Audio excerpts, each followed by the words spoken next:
नमो अरहंतारं नमो सिद्धारं नमो आयर्याणं नमो वज्रायाणं नमो लोये सवसाहुरं शुद्धात्मानमनेकान्तं साधुमुक्तं मङ्गलं वन्दे सन्द्रष्टसिद्ध्यर्थं सन्द्रष्टार्थप्रकाशकम् मंगलम भगवान वीरो मंगलम गौतम गणेश मंगलम कुंद कुंदात्मो जैन धर्मोस्तु मंगलम सर्वमंगल मांगल्यम सर्वकल्याणकारकम प्रधानम सर्वधर्माणां जैनम जयतु शासनम प्रधानं सर्वधर्माणां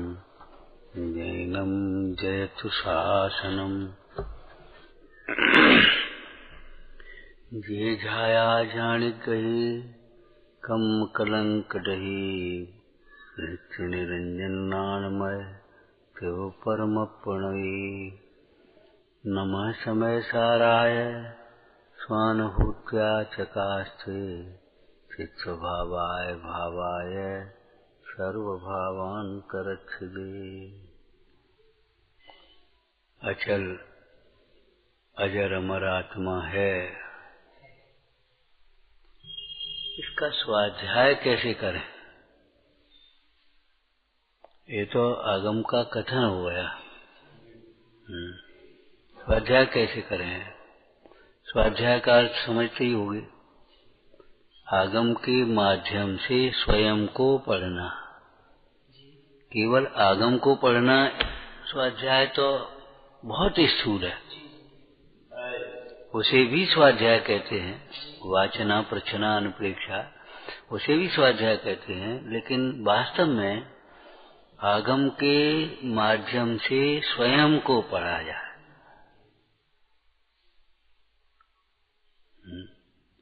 जैसे पाप कर्म के उदय में शरीर में रोग होता है, इसका स्वाध्याय कैसे करेंगे?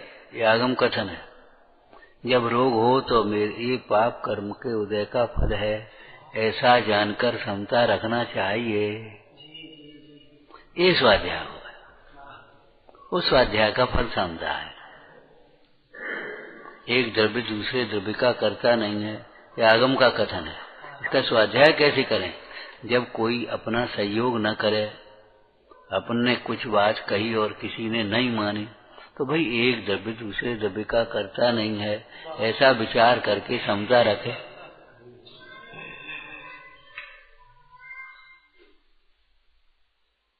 भोगों में सुख नहीं है, परिग्रह से हमारी प्रतिष्ठा शोभा नहीं है। ये तो आगम कथन है, वस्तु स्वरूप है। इसका स्वाध्याय कैसे करें कि भोगात्मन भोगों में सुख नहीं है, ऐसा जानकर भोगों से विरक्त हो गए और सुख के लिए अपने आत्म स्वरूप की साधना आराधना करे। का भोगों से विरक्त होकर, परिग्रह से विरक्त होकर अंतर में अपने आत्म स्वरूप की आराधना करे। देखो मुंडाज की चर्चा आ गई कि नहीं आ गई? जो विरागी होकर समस्त परिग्रह का त्याग करके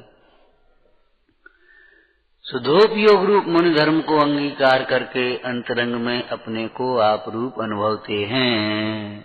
आ गया कि नहीं आ गया? यही करने योग्य ये स्वाध्याय हो। मतलब स्वाध्याय का मतलब ये नहीं है कि रट लिया हमने, बस रटा दिया। ऐसे ही अचल अजर अमर आत्मा है, इसका स्वाध्याय कैसे करें? तो विचारना। अनादिकाल से इंद्रिय ज्ञान है शिव को। उस इंद्रिय ज्ञान से अमूर्तिक आत्मा तो दिखाई नहीं देता। ये स्थूल शरीर ये दिखाई देता। असमान जातीय पर्याय, असमान जातीय पर्याय माने दो जातियां हैं यहाँ, एक चेतन जाति एक अचेतन जाति, और दोनों की अलग अलग पर्याय हैं, उनका मिलकर के एक असमान जातीय पर्याय नाम। जैसे आप जानते ही होंगे टेरिकॉट क्या होता है। टेरीन एक धागा और एक कॉटन। एक तो सूती कपड़ा हो गया, उसमें कॉटन कॉटन कॉटन, और एक तुम्हारी टेरलिन हो गई, उसमें वो कपड़ा हो गया। अब टेरिकॉट क्या हो गया, हो गया ना, असमान जाति। ऐसे एक जीव जाति है, चेतन जाति है। जीव जाति को, चेतन जाति को समझे बिना न जाने कितने जाति के अहंकार किए। हम उच्च जाति के हैं, ये नीच जाति का है, मैं नीच जाति का हूँ। यो अरे रे, ये शरीर आश्रित जातियां तेरी जाति नहीं है।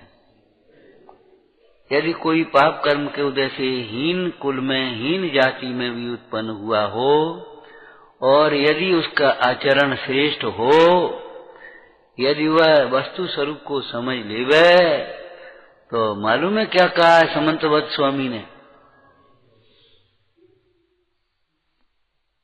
रत्नकंठ साबकाचार में समंतवत स्वामी ने उसको क्या कहा,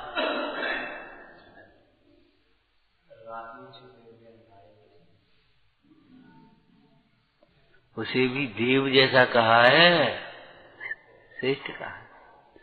देखो यमपाल चांडाल ने अहिंसा की प्रतिज्ञा की, तो राजकुमार को तो और चांडाल को, दोनों को समुद्र में पटका।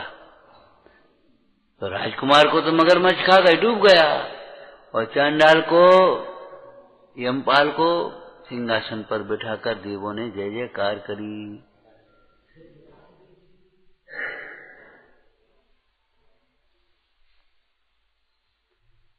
जो केवल चाहे जैसा प्रवर्तन करते हुए, चाहे जैसी प्रवर्तन जब कहा जाए, तो मान्यता और ज्ञान दोनों अंतर्गर्भ समझ लेना चाहिए।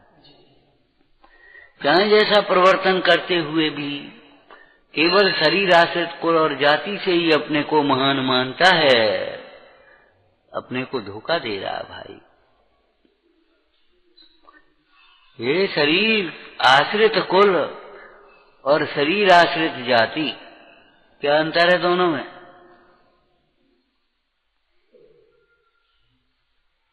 ऊपर को देखते हो, परिभाषा करो ना। माता के पक्ष को जाति कहेंगे और पिता के पक्ष को कुल कहेंगे। जाति मद और कुल मद है उसमें,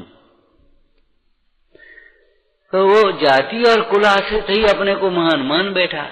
अरे भाई, आत्मा महान अपने गुणों से होता है, स्वभाव से महान है, और स्वभाव को समझकर जब जीव स्वाभाविक गुण प्रकट करता है तब वह महान होता है। पर्यार्थिक नहीं, स्वभाव से महान है, और जब स्वभाव को समझकर अपने आत्मिक स्वाभाविक गुणों को प्रकट करता है। क्या है स्वाभाविक गुण? सम्यक ज्ञान, चारित्र, चारित्र में अहिंसा, सत्य, अचौर्य, ब्रह्मचर्य और अपरिग्रह, अथवा क्षमा, मार्दव, आर्जव, सत्य, सौ, संयम, तप, त्याग, किंचन, ब्रह्मचर्य। स्वाभाविक गुण है आत्मा के। यही पहले दिन क्या कहा था, दशरक्षण के पहले दिन दोपहर में, यही मानवीय गुण है, यही दैवीय गुण है, और यही आत्मिक गुण है। इन गुणों के बिना मानव कहलाने लायक नहीं है। क्रोध के आवेश में शैतान हो जाता है, क्रूर हो जाता है। अहंकार के कारण ये आदमी नहीं रह पाता। न जाने कैसे दुर्व्यवहार करने लगता है, कैसे बोलने लगता है, कैसे चलता है, कैसे खाता पीता है, कैसी कैसी अनर्गल प्रवृत्तियां करता है, काहे के अहंकार के वशीभूत होगा।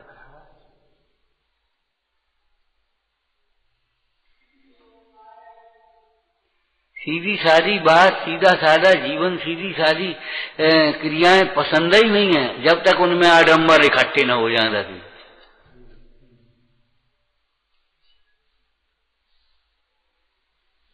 तब तक इनको लगता ही नहीं है कुछ है। और उन पाप के कार्यों में, आडंबरों में पैसा पानी की तरह पैसा बहाएगा, अपनी शक्ति बुद्धि को बर्बाद करेगा। अहंकार के वशीभूत होकर के ही तो नाना प्रकार की कुरीतियां फैल रही हैं।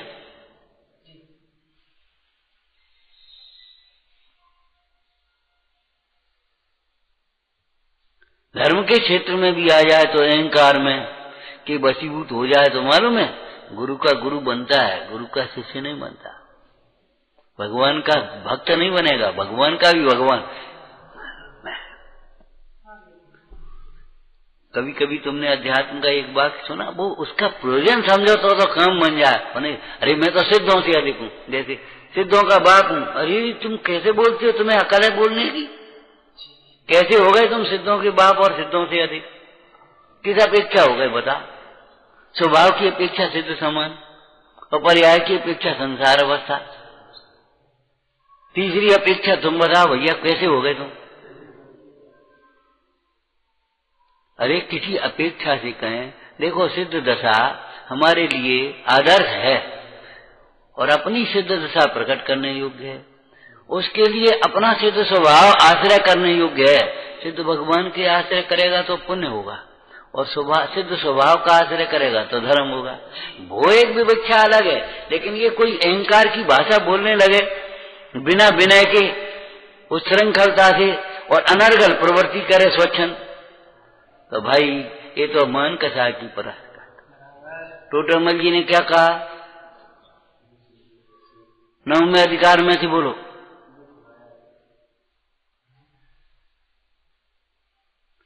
देवशास गुरु के प्रति तुझे श्रद्धा नहीं, भक्ति नहीं, आदर विनय नहीं, योग्य प्रवृत्ति नहीं है, तत्वों की तुझे हे उपाधि की कुछ खबर नहीं, और बस मैं तो एक चैतन्य भाव, मैं तो सिद्ध स्वभाव, मैं तो मुक्त स्वरूप त्रिकाल। बस ऐसा सोचने के पश्चे तू कहने लगा और अपने को सम्यक दृष्टि मान लिया। तो टोटरमल जी क्या कहते हैं बोलो? सो सब चतुराई की बातें हैं। नंबर 1, नंबर 2 बोलो, मानाधिक कसाय के साथ। ये तू नहीं बोल रहा, तेरा अभिमान बोल रहा है। क्यों रे, क्या कर रहा? ये अभिमान बोल रहा तेरा। ऐसे शब्द आदमी नहीं बोल सकता।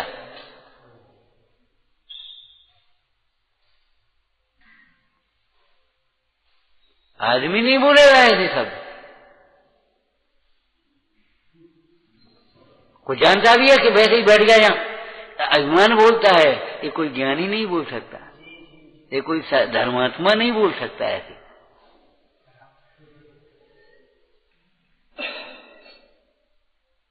धर्मात्मा के तो सत्य वचन होते हैं, सत्य वचन में करुणा होती है, वैराग्य होता है, विनय होती है, सरलता होती है। क्रोधादि कसायों की तीव्रता मनुष्य को मनुष्य नहीं रहने देती। देव और भगवान तो बहुत दूर की बात है।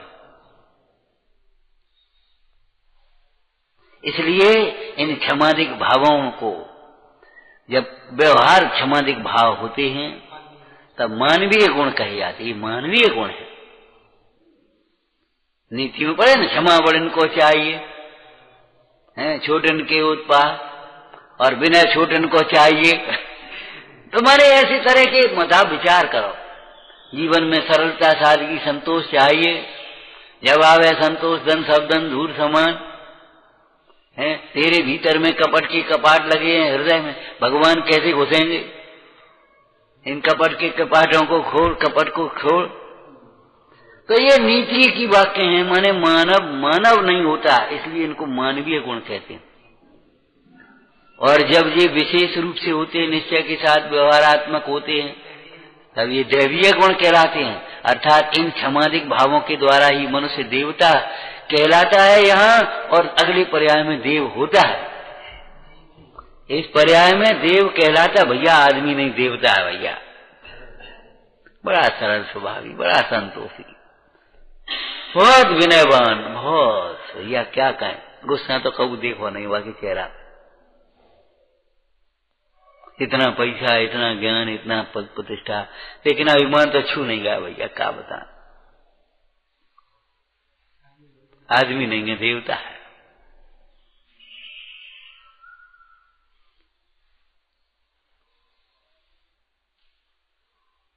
और परमार्थ क्षमादि के द्वारा यह जीव भगवान बनता है। निश्चय क्षमा, बीतरागी भाव रूप क्षमादिक भाव, निश्चय क्षमादिक भाव, उनके द्वारा यह जीव भगवान बनता है। इसलिए आत्मिक गुण है, आत्मा के आश्रय से प्रकट होते हैं। एक चर्चा की थी महावीर स्वामी के चर्चा से, बताओ सिंह का स्वभाव कैसा है? आप कहोगे क्रूरता है, हम कहेंगे नहीं है। क्रूरता तो पानी में अग्नि के संसर्ग से आ जाने वाले दोष के समान है। पर्यायगत कर्मोदय जनित औपाधिक भाव है क्रूरता।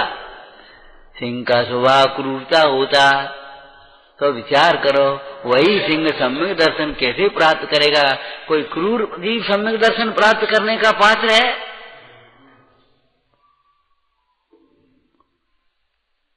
क्रूरता तो अज्ञानमय भाव है, कठोरता, कुटिलता, ये सब अज्ञानमय भाव हैं। ये आत्मा के स्वभाव नहीं है। अरे सिंह पर्याय है तो आखिर जीव क्यों भाई? मुकुट का सोना कैसा होता है? मुकुट सफेद, एक सोने का मुकुट है तो मुकुट है ना, तो इसलिए वो सफेद होगा, इसलिए वो हल्का होगा, इसलिए वो रूखा मेला मेला सा होगा। ऐसा नहीं है। जो सोने के गुण हैं, चाहे मुकुट पर्याय हो, चाहे अंगूठी हो, चाहे कंगन हो, चाहे हार हो, आखिर सोने के गुण तो हमेशा रहेंगे ही। ऐसे मनुष्य हो, त्रियंच हो, देव हो, नारकी हो, आखिर हैं तो जीव। जीव के गुण कहाँ जाएंगे?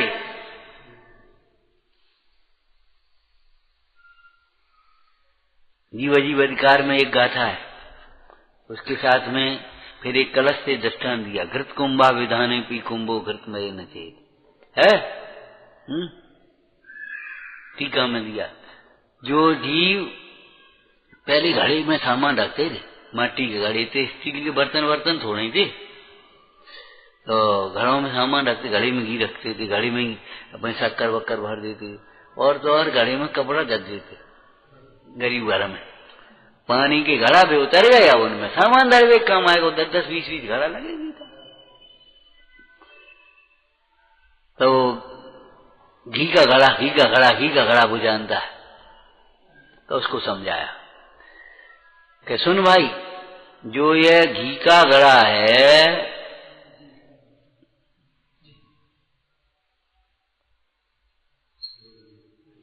जो ये घी का घड़ा है वह घी का नहीं, मिट्टी का है। घड़ा भिन्न है। कि माँ तू ही तो कहती है वो घी का घड़ा उठाना, घी का घड़ा रखना, कि हम व्यवहार से कहते हैं, संयोग की अपेक्षा कहते हैं, प्रयोजन बस कहते हैं।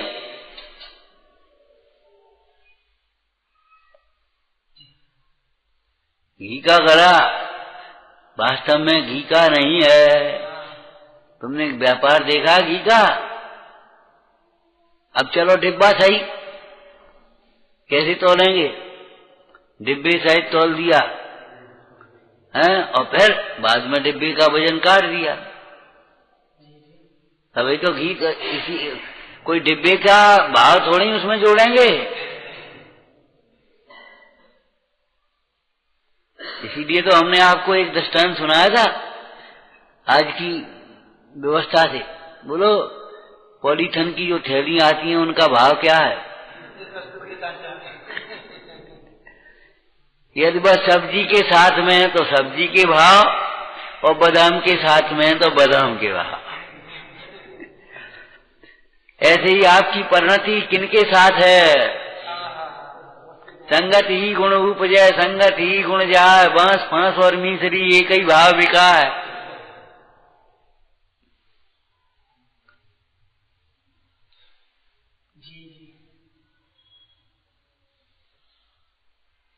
विचार तो करो। तो कहा घी का घड़ा घी का नहीं मिट्टी का है। काय के लिए कहा कि भाई घड़े का जो वजन है वह घी के साथ में मत तोल लेना। कभी कभी ये हलवाई लोग काम करते हैं, अपने मिष्ठान वगैरह बनते हैं, उन्हें कितने डाल दें कि एक बोरी डाल दो, एक कट्टा डाल दो। घी कितना डाल दें, उन्हें एक टीन डाल दो, तो टीन डालते हैं। और कोई डाल दे कहे तुमने ही तो कही थी कि तुझे सुनना नहीं आता, तू नए विभाग नहीं जानता भैया, कि तुम हमने कहा था एक बोरी डाल दे, तो बोरी थोड़ी डालनी, शक्कर डालनी है, टीन थोड़ी डालना है, घी डालना है।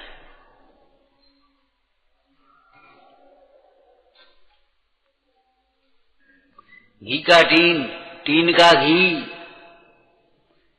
ये व्यवहार न्याय के कथन है। घी का घी और टीन का टीन, ये परमार्थ कथन है। ऐसे ही ये पर्याय हैं, असमान जाति, मनुष्य, नार की क्रिया, देव, मनुष्य, धनी, निर्धन, रोगी, निरोगी, गाय, बैल, भैंस, ऊंट, घोड़ा, भैंस, ये सब पर्याय हैं। इनमें मूल तत्व तो जीव है। उस जीव का स्वभाव क्या है? जीव का स्वभाव ज्ञाता दृष्टा है। किसी जीव का स्वभाव क्रोध नहीं है, क्यों? स्वभाव का कभी अभाव नहीं होता। अगर क्रोध अगर स्वभाव होता तो उसका अभाव कभी नहीं हो सकता। भले क्रोध के समय भी क्रोध जीव का स्वभाव नहीं, तो क्रोध तो देखा जाता है जीव में, यहां देखा जाता ना, वो स्वभाव से दूर होने के, विमुख होने के कारण होने वाला वैभाविक परिणाम है।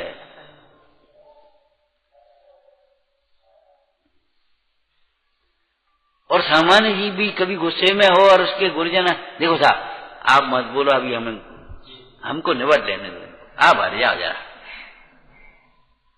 पांव छू लेगा। और गुस्से में मान लो कोई आदमी बोल रहा है, बोलता जा बोला, बाद में उसे कहो क्यों, क्या कह रहे थे? अरे साहब जन काने करेगी, गुस्सा मत, क्षमा करना। तो वो जानता है ये क्रोध का कार्य अलग है और मैं अलग हूं, मेरा स्वभाव अलग है।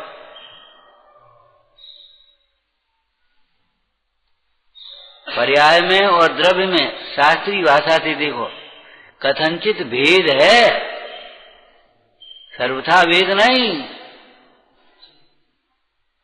अतद भाव है। भले अत्यंता भाव नहीं कहा जाए आगम शैली से, लेकिन अतद भाव है। अध्यात्म शैली में तो अत्यंता भाव भी कह देंगे रागादिक के साथ जीव का। जीव के स्वभाव में रागादिक भाव है ही नहीं, छुआ ही नहीं कभी उनने। ये तो कर्म जनित परिणाम है। तो अध्यात्म शैली है, उसका भी प्रयोजन है। तू उनको साथ में मिला करके अनुभव मत कर।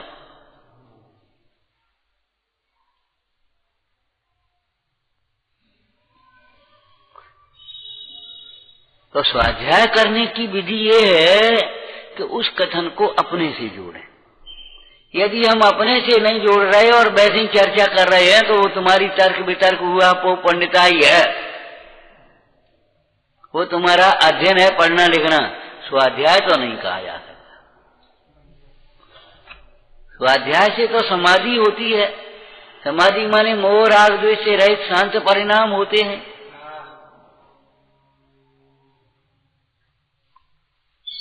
स्वाध्याय नहीं किया कभी ग्रंथों का। स्वाध्याय किया होता तो जीवन बदल जाता। बस पढ़ाई करिए, पढ़ाई, अध्ययन किया, पढ़ाई करी, स्वाध्याय नहीं किया।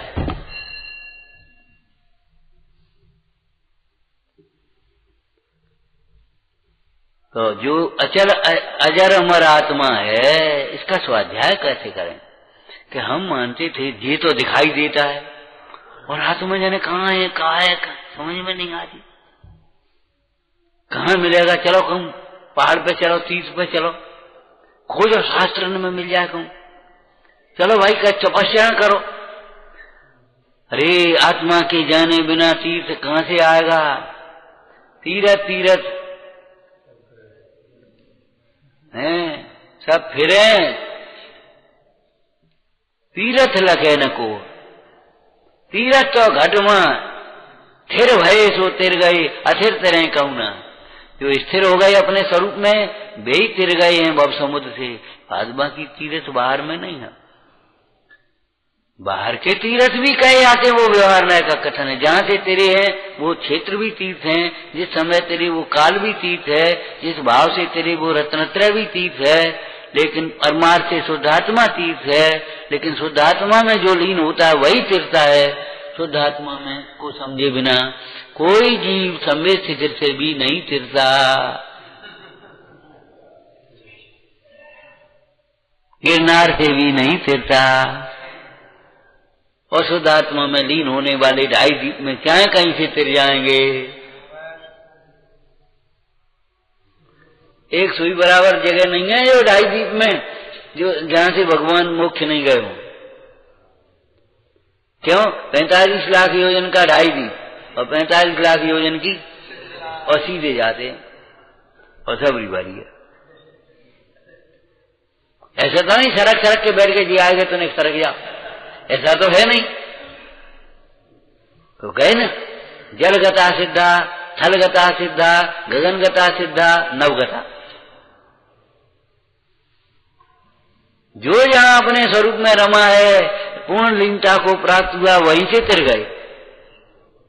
हाँ तो बाल बोध में ऐसी चर्चा कर दी। क्यों भैया? भगवान आदिनाथ कहां से मोक्ष गए? बेटा बताना कहां से गए? वैसे ही वैसे बैठ के ही बताओ कौन क्लास है, हैं? कैलाश पर्वत से। ठीक है, कैलाश पर्वत से सिद्ध गए। तो हमने पूछा क्यों भगवान ऋषभदेव कैलाश पर्वत से ही सिद्ध क्यों गए, क्यों मोक्ष क्यों गए और कहीं से क्यों नहीं चले गए? अरे सब जगह एक ही जगह, सब तीर्थंकर एक ही जगह से जाते। जब 20 तीर्थंकर संवेद शिखर से गए तो ये 4 को कहा हो? अरे बेहू वहीं से चले आते। एक ही जगह सबके दर्शन वंदना हो जाती। अब वहां जाओ वहां जाओ वहां जाओ, भैया समझ। भगवान महावीर पावापुर से क्यों गए? नेमिनाथ स्वामी गिरनार से क्यों गए? और बस पूछो भगवान चंपापुर ने इतनी अच्छी लगी 5 कल्याण को वहीं से। कि बात अच्छी और बुरे की नहीं है बात। हाँ, थिर भये ता तिर गए। अयोग अवस्था में ऋषभदेव स्वामी कैलाश पर्वत पर स्थिर हो गए तो वहां से तिर गए। महावीर स्वामी पावापुर में थिर हो गए तो वहां से तिर गए। जो जहां थिर हो गया नहीं, जो जहां अपने स्वरूप में थिर हो गया, हाँ रम गया, वह वहां से मुक्त हो गया। जिसने जहां अपने स्वरूप को समझा वहीं उसने सम्यक दर्शन प्राप्त कर लिया। जिसने जहां सम्यक दर्शन प्राप्त, कहां सम्यक दर्शन प्राप्त करेंगे कि जहां अपने स्वरूप को समझेंगे वहीं सम्यक दर्शन प्राप्त हो जाएगा। और स्वरूप को सम्यक नहीं समझेंगे तो कहीं सम्यक दर्शन नहीं होगा। जाओ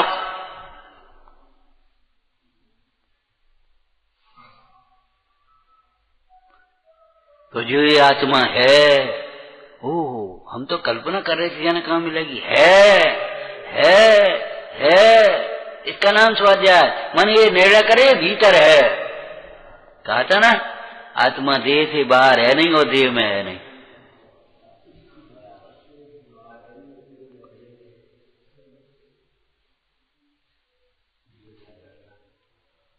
शक्कर कहाँ है? डब्बे में रखी, और डब्बे में शक्कर है नहीं।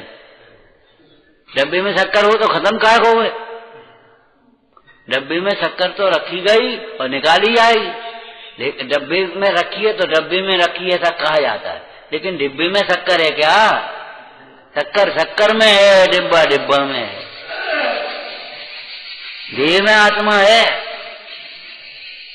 देह में देह है, आत्मा में आत्मा है। देह में आत्मा नहीं है और आत्मा में देह नहीं है। दोनों का द्रव्य क्षेत्र काल भाव अलग अलग है। दोनों की सत्ता न्यारी है, स्वरूप न्यारा है और परिणमन भी न्यारा है। देह के जन्म से आत्मा का जन्म नहीं हुआ, आत्मा कहीं दूसरी जगह से आया है। और देह के नाश से आत्मा का नाश नहीं होगा, आत्मा दूसरी जगह चला जाएगा। इसलिए हमने आपको कहा था मरण माने ट्रांसफर, जन्म माने ज्वाइन कर दिया। आकर के इस शरीर में आ गए तो जन्म हो गया और ट्रांसफर हो गया, मरण हो गया और रिटायर हो गए तो मुक्त हो गए। अब जबरन राग से फंसे रहो तो फंसे रहो।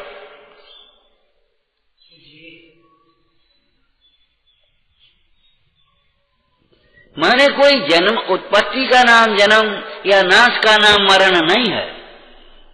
जो ये अचल अजर अमर आत्मा है, ओहो, अब स्वाध्याय क्या होगा इसका? वह मैं ही तो हूं। और जो ये अजर अमर आत्मा है वही मैं हूं। अब दोनों को एक वाक्य में बोलो। जो यह अचल अजर अमर ज्ञानमय आत्मा है, आनंदमय आत्मा है, वही मैं ही हूं।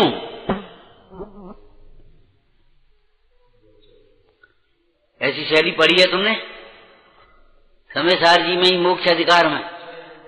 शुद्धम चिन्मय नेकमेव आया आया है।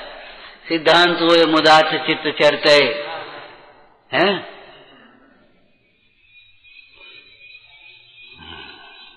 मोक्षार्थ भी सेवितम शुद्धम चिन्मय मेकमेव परमम ज्योति सदैवास में हम। देखो दो एव आया कि नहीं संस्कृत में? एव माने ही, तो दो ही है। अरे एक ही भूल ज्यादा लग गया होगा, भूल गए होंगे। अब भूले तुम, बेकार को भूलेंगे। अब अर्थ करो शब्द। शुद्धम चिन्मय नेकमेव परमम ज्योति सदैवास में हम। अर्थ करो।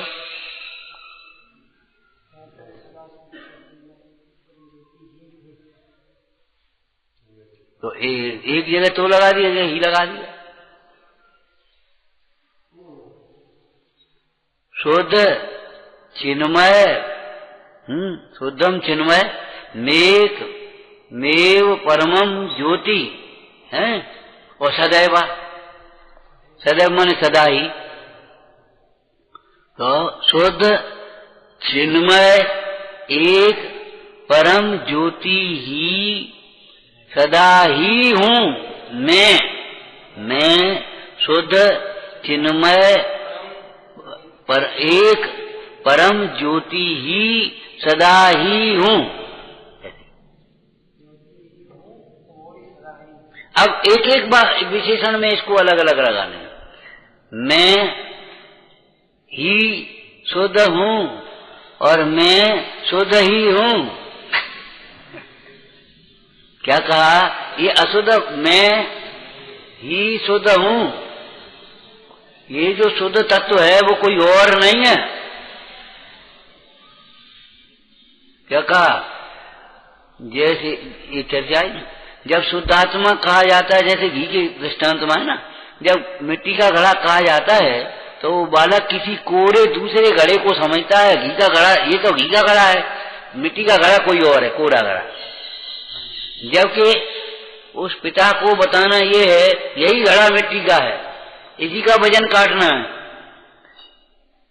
इसी को घी के साथ में नहीं भोगना है, कढ़ाई में नहीं डालना है। कौन सा घड़ा? कोई दूसरा घड़ा नहीं मिट्टी का जिसमें घी नहीं है। जिसमें घी रखा है वही घड़ा घी का नहीं मिट्टी का है। ऐसे ही जब शुद्ध आत्मा की चर्चा चलती है तो कोई दूसरा आत्मा समझता है जो द्रव्य कर्म नो कर्म से भाव कर्म से रहित सिद्ध दशा को प्राप्त आत्मा को शुद्ध आत्मा समझता है। परंतु आचार्य कुंद स्वामी यहाँ तुझे इस शरीर में विराजमान, शरीर से न्यारे, कर्म से संयुक्त, कर्म से न्यारे, रागादिक रूप परिणमित, रागादिक भावों से न्यारे, एक ज्ञाता दृष्टा मात्र, ज्ञायक मात्र आत्मा को भगवान शुद्धात्मा बताना है। तो महाराज हमारा आत्मा शुद्ध है, हम शुद्ध हैं, तो फिर अशुद्ध कौन है? कि तेरी दृष्टि अशुद्ध है, तेरी परिणति अशुद्ध है। कौन सी दृष्टि, कौन सी परिणति? जो अपने से विमुख है, जो अपनी सत्ता को, अपने स्वरूप को नहीं स्वीकार कर रही, जो पर की सत्ता और पर के स्वरूप को अपना स्वरूप मान रही है, वह तेरी दृष्टि अशुद्ध है। कहा था, याद है तुम्हें? देखो, मिथ्या दर्शन, मिथ्या ज्ञान, मिथ्या चारित्र पढ़े हैं? मिथ्या वस्तु पढ़ी है कहीं? मिथ्या वस्तु नहीं होती, वस्तु तो वस्तु है, पुद्गल पुद्गल है, जीव जीव है, धर्म द्रव्य धर्म द्रव्य, आकाश द्रव्य काल द्रव्य अपने अपने वहां मिथ्या वस्तु होती है कोई? अरे अपन कहते ना, क्या बताएं, हमारी कलम खो गई, हमारा चश्मा खो गया, हमारी घड़ी खो गई। घड़ी खोती है कभी? घड़ी खोई हो तो बता, चश्मा खोया हो तो बता। चश्मा तो कहीं रखा है, वहां से कोई उठा ले गया तो वो उसकी जेब में रखा है, चश्मा का क्या खोया? अरे आपका ज्ञान नहीं है, आपको जन कहाँ रखे हो? मैं ध्यान ही नहीं, चश्मा खो गो, कहीं रखा भूल गए, मंदिर में तो नहीं भूले आए हैं, अलमारी में तो नहीं है, वहां स्वाध्याय करो वहां तो नहीं भूले, वहां गए थे ऑफिस वहां तो नहीं छोड़े आए। अब अपने ज्ञान ही तो खो गया है। ज्ञान खो गया है कि वस्तु खो गई है?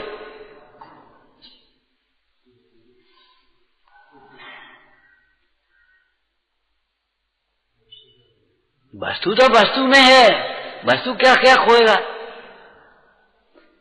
यदि आत्मा तो आत्मा है, आत्मा क्या खोएगा? आत्मा मिथ्या नहीं होता। कोई सोने को पीतल मान ले तो सोना पीतल नहीं होता, कांच को हीरा मान ले तो कांच हीरा नहीं होता। ऐसे कोई अचेतन को चेतन मान ले तो अचेतन चेतन नहीं होता, और कोई चेतन को अचेतन मान ले, जड़ मान ले तो चेतन जड़ नहीं होता। पर को अपना मान ले तो पर अपना नहीं होता, और नहीं तो पड़ोस के घर को अपना मान लेते आदमी। हाँ, तुझे तो बढ़िया बात थी। अरे मूर्ख, बढ़िया बात लगती है तुझे? तेरे घर को कोई मान लेता, वो अपना उसका हो जाता। अब तेरी स्त्री को कोई ऐसे देखता और अपना मान लेता तो वो उसकी हो जाती। क्या करता तू? और तेरी कमीज को अपना मान लेता, ऐसे देखता और वो कमीज उसकी हो जाती, तू नंगा हो जाता कि नहीं हो जाता? तुझे होश है? पर को अपना मानने पर भी अपना नहीं होता।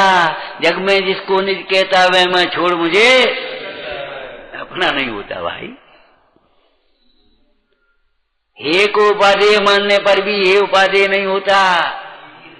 जहर को अमृत मान करके पीने से भी मरण होता है, अमर नहीं होते। ऐसे भोगों में सुख मान करके भी भोगों में प्रवृत्ति करता है तो यह जीव दुखी होता है, सुखी नहीं होता। क्यों? वस्तु का स्वरूप किसी की अपेक्षा नहीं रखता। वस्तु तो वस्तु है।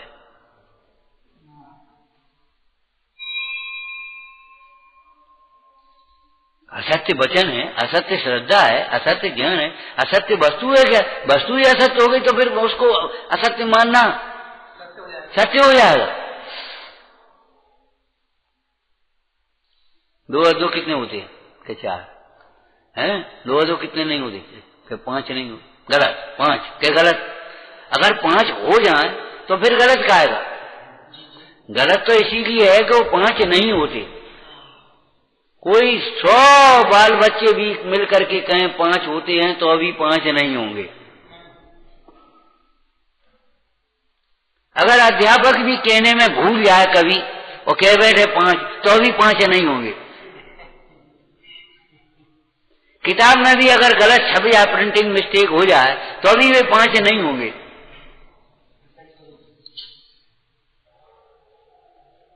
क्यों भाई?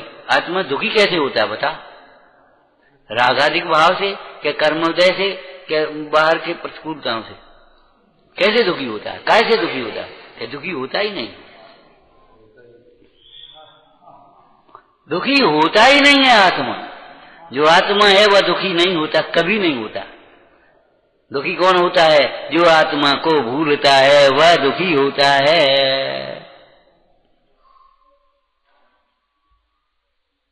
बहिरात्मा, रागी, मोही, कसाई, कसायवान, वह दुखी होता है, आत्मा दुखी नहीं होता।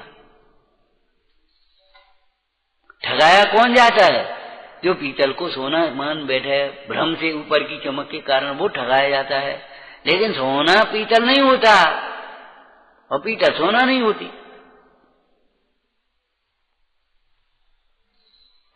तो स्वाध्याय समझ में आया ना? क्या जो ये अचल अजर अमर आत्मा है वह ही मैं हूँ, ये मैं नहीं हूँ।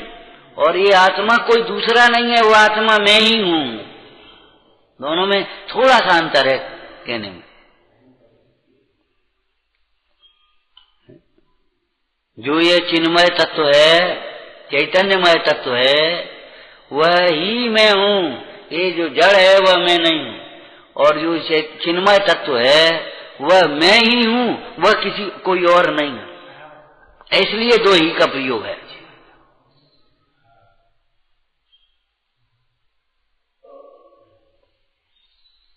ऐसी है कि आकार करने से, अंतर से आकार, आकार माने स्वीकार, आकार माने स्वीकार है।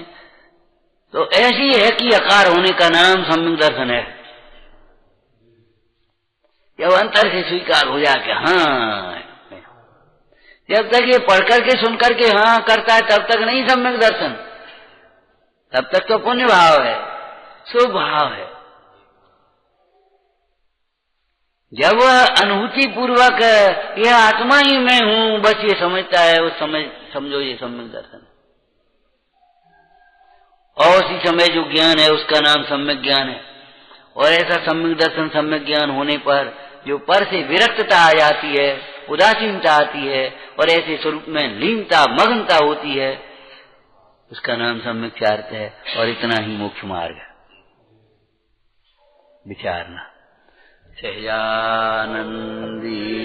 शोध स्वरूपी अविनाशी में आत्मस्वरूप। सहजानंदी शोध स्वरूपी अविनाशी में आत्मस्वरूप। सहजानंदी शोध स्वरूपी अविनाशी में आत्मस्वरूप।